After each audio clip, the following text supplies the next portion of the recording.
The Spirit World. Part 2. It is naive to presume that once gaining access to the spirit world that all challenges and obstacles are now over and done with. To testify to this are the many hundreds of thousands of souls who still persist to behave in the same manner as they did it upon the earth, with the same attitudes of mind, even though having passed over hundreds of years ago. There is no universal rule of governance to declare one must think or behave a certain way in order to exist outside a physical state. This presents many challenges to many individuals and groups alike. Even if you consider yourself to be a loving, law-abiding citizen of Earth, you will still have a great many challenges ahead of you after your passing. This will extensively involve the way in which you think about yourself, the universe, and your relationship to all other things that exist. I further remind you that accesses in the spirit world are determined purely by your vibration. This means you will only be able to gain access to beings, to places, and to information that are in distinct relevance to how you currently think at that particular time. Everything else will be completely invisible to you until you overcome the barriers you yourself have created to separate yourself from those accesses. As a small example, should you perhaps wish to visit or learn about another species upon another planet within your own universe, not to mention others, you could not simply just go there on a whim. You certainly could not observe such beings in the spirit world walking around the halls of information if you believed extraterrestrials did not exist. You would simply observe a transparent blur like that of what you experience on a hot summer's day. What you would be assisted to do would be to change the way you thought about specific things, and how you perceived your relationship to that. Another example is that of CMRP, or cellular memory reconstructive projection. This is your ability to reconstruct your light body to look and feel how it once did in your physical youth. Most human beings would not have the mindset to understand how to do this without being told by their spirit guide.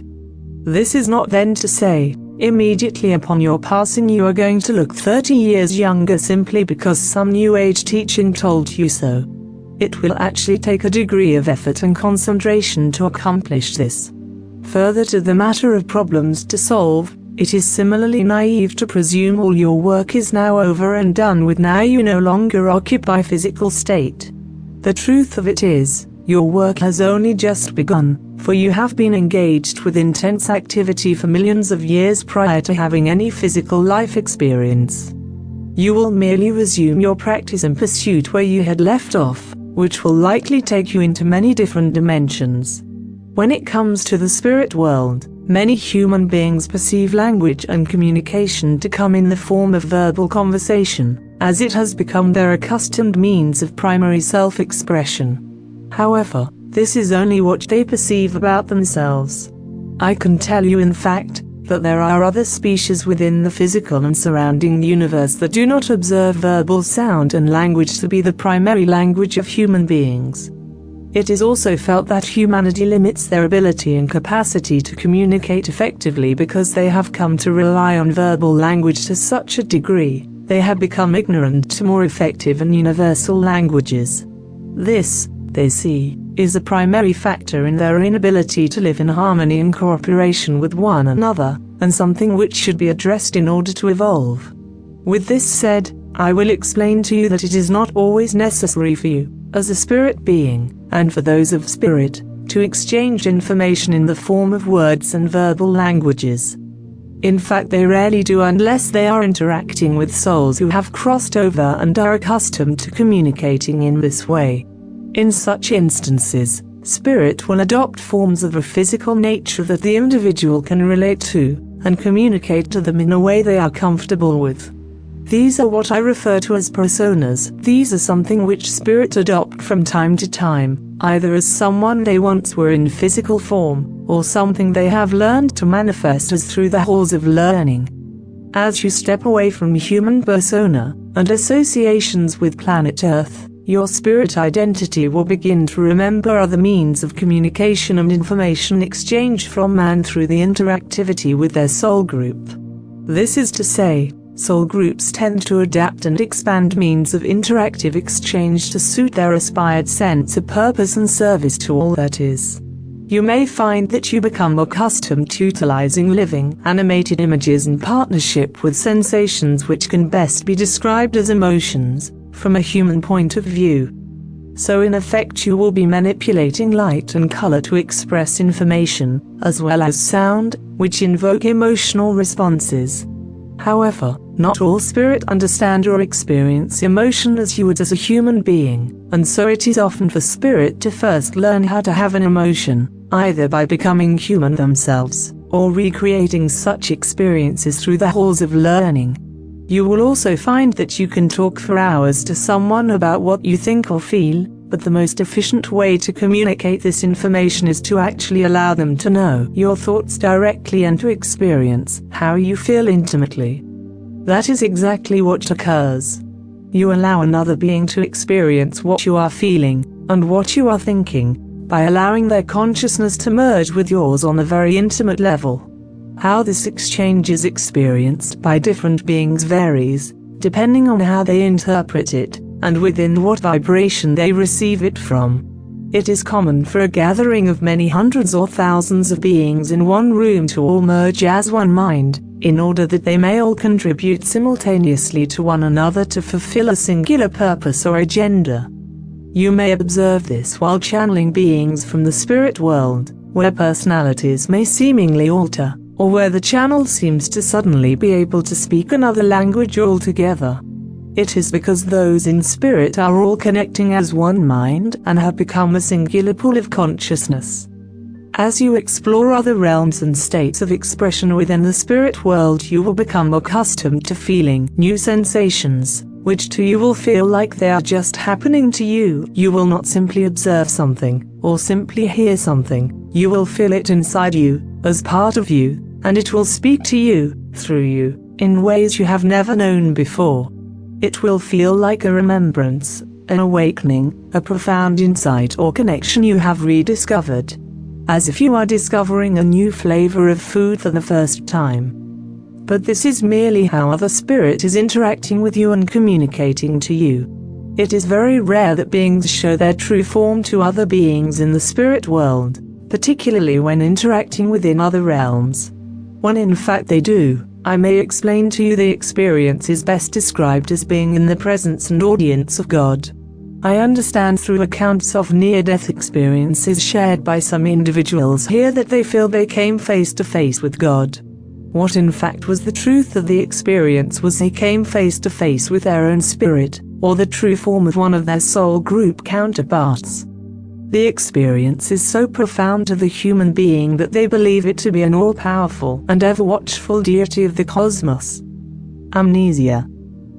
The reason you cannot remember your time in the spirit world is because such memories are of a multidimensional state information format, which are stored in your spirit state. Your ancient spirit does not come with you into the physical dimension, and therefore such memories remain behind. It is your soul, or body of energy consciousness, which interacts more closely with your biological body. Information of your physical status and energy state is transferred through your silver cord to your spirit, which is attached to your solar plexus. It is possible to download information from your spirit in this way, much like an internet cable, if you learn to listen and engage the voice of your own spirit. You do not remember your original source identity, your original intent, because the human being you had become, the persona you have created for yourself from birth, to be as it is, has overridden the subtle self, the pure self, to the extent that it no longer has a voice which is heard. Said differently, the ego of your current persona, costume, which has largely developed from survival instincts and singular thought, has become the dominant sponsor in controlling thoughts about who you actually are. When I say singular thought, what I mean is, your consciousness from being able to be multiple identities at once, doing multiple things at once, has suddenly found itself confined into one singular carbon biological unit. The effects of you becoming limit to just one thing has compacted your perception so much you actually believe this thing, this persona, is all you are. Your consciousness has been pushed into a tiny box, and now all you presume you are is that which you can observe inside the box, so your thinking is limited. You need to think outside the box. because being in physical state and its constant obligations to survive, to focus on your environment, to look for food, look for work, keep yourself safe from harm, all this has placed your thinking and perception into survival persona. This of course is not something you are used to, because none of these requirements exist in the spirit world. These are very powerful influencing factors which cause amnesia to who you actually are as a spirit. It is also to be understood that memory is accessed via vibration, in oscillations of energy and beats per second. Being in human form, within a dense physical vibration, means you will undoubtedly find limitations in what information is available to you, and how it is experienced. This is also why I tell you, if you want to access more information than you already have about who you are, look towards your feelings, for they resonate at a higher oscillation than most of the thoughts you have. A lot of the dense matter you consume in diet, such as animal meat, alcohol and white products, release chemicals into your body which lower the oscillation count and vibration rate at which your energy resonates, creating more layers between you and this ever-present vault of information from your spirit. It is a state of one's beliefs and state of intentions, of thought and of feeling we speak of. It is these things which cause the amnesia of your spirit identity. As your beliefs, intentions, thoughts and feelings begin to lose their attachment to your physical body and the physical life you left behind, you no longer become infected by their dense hypnotic persuasion. If your state of mind is one of intense anger, fear, shock or some other negative state upon your passing, this can certainly have an effect on your transition. What your experience shall be like in handling these states during your transition will differ to everyone else's depending on your actual character and self-awareness. Someone with a strong character and good awareness of their spirituality will recover very quickly from these negative influences and will brush them off quite easily.